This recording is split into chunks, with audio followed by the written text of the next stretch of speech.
Hey everybody, just doing a review for this Unitek 140 watt power delivery charger. And so these type of chargers, I've done a few reviews for them. I think I've done one for the Ugreen 140 watt charger and another for the VaultMe 140 watt charger. And so this is just another review. These type of chargers are incredibly powerful. If you get one of these, this is probably the only wall charger you'll ever need to charge any of your devices, to be honest. In the box, you do get a charger, a 2-meter USB-C to USB-C cable, and the manual. This charging cable is pretty high quality. It is braided, and yeah, it's a good quality cable, and it is able to support 240 watts of charging power. However, this charging cable did underperform in my testing, and I'll show you why in this review in just a second. And so the manual right over here, it does give you the specifications and the power allocation. The type A port is going to be able to output 18 watts at all times, no matter how many devices you're charging at the same time with this Unitek charger.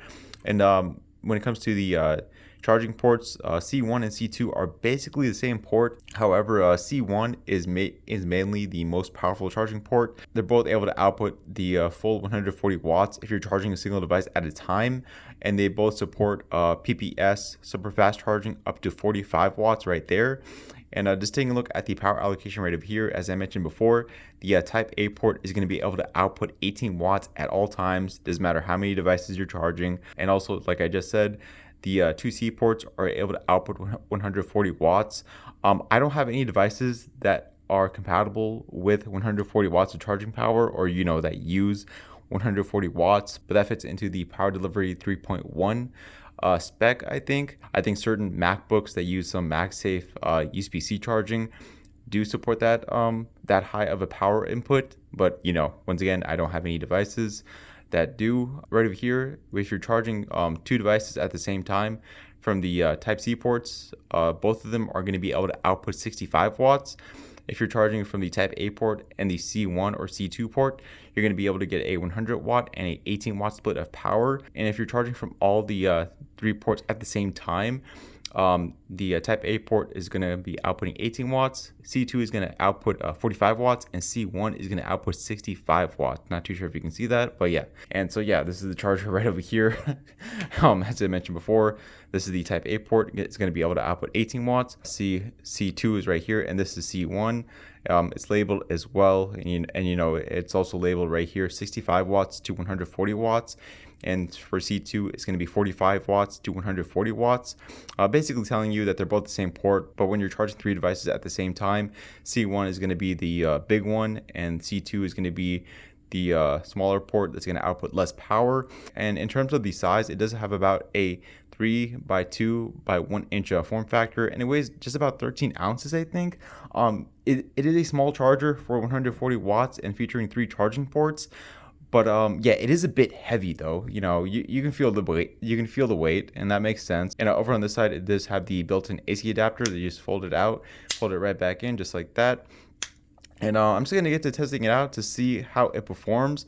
Once again, I'm not going to be able to fully output 140 watts when I'm charging a single device at a time from the two type C ports. But other than that, I'm pretty sure I can max out at least to 100 watts. Coming from each of the charging ports.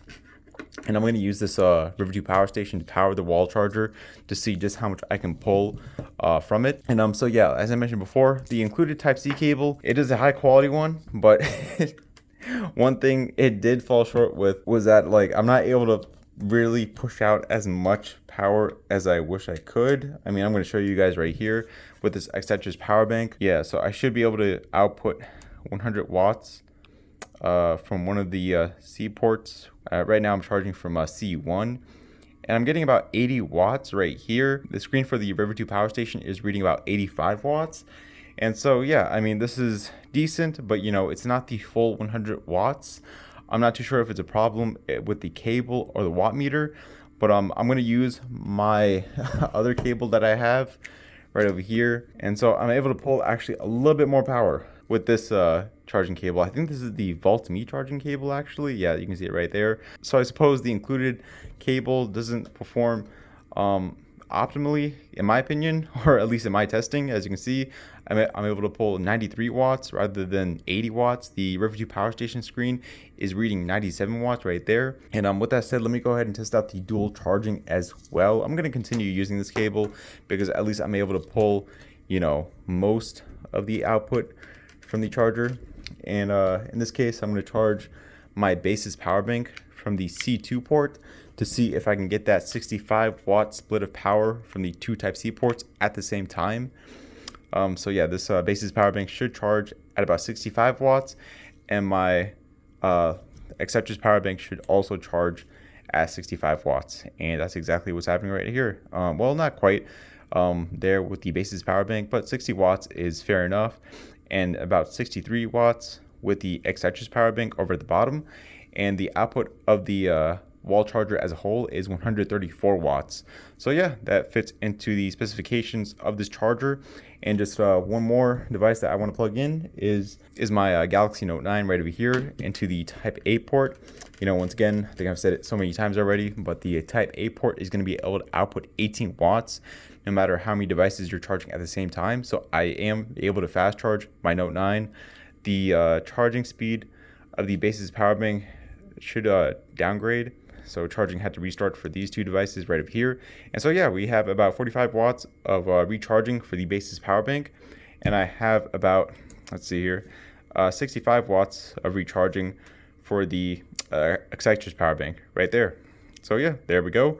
And so yeah, I mean, it's charging three devices, works how it's supposed to. Let me just go ahead and do some other power allocation testing. So in this case, if I unplug the base's power bank and keep my Note 9 and the acceptor's power bank plugged in, my Note 9 should continue to fast charge, and my power bank should charge at about 100 watts. And yes, that's exactly what's happening right there, because it's a 100 watt and 18 watt split of power when I'm charging two devices simultaneously. Okay, there we go.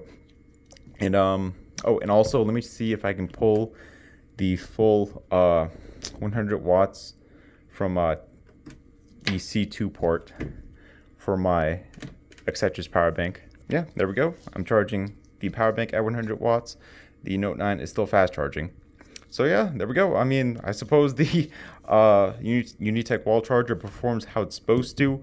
Not much other testing to be done. Let me just test out if I can also charge my Lenovo laptop from the C2 port while also charging my power bank and my Note 9 simultaneously. My laptop is charging at about 36 watts from the C2 port, and that's going to be outputting 45 watts right over here. My Note 9 is continuing to fast charge from the Type A port, and I have the acceptor's power bank charging at about 65 watts from the C1 port over the bottom. Current max output of the Unitek wall charger is 120 watts. And yeah, there we go. I mean, these type of 140 watt chargers are absolutely universal chargers. So in this case, you know, this is just like charging two laptops and fast charging a phone at the same time. That's what you can do with these type of chargers. You know, once again, these are the type of chargers that you could drop money on, and this is the only charger that you would need for a while, because you can fast charge many devices at the same time. And yeah, there we go. That is my review for the Unitek 140 watt power delivery charger. I will have a link to this charger down in the description below. I will also have a link to the review article over at chargerharbor.com for this Unitek charger. And also, I forgot to mention that I did test out the super fast charging from a C1 and C2 with my Galaxy S20. I can't really test out my Galaxy S20 because I'm filming with it right now. But yeah, it does feature the super fast charging from C1 and C2. That's really about it, and I will see you all on the next video. All right, goodbye.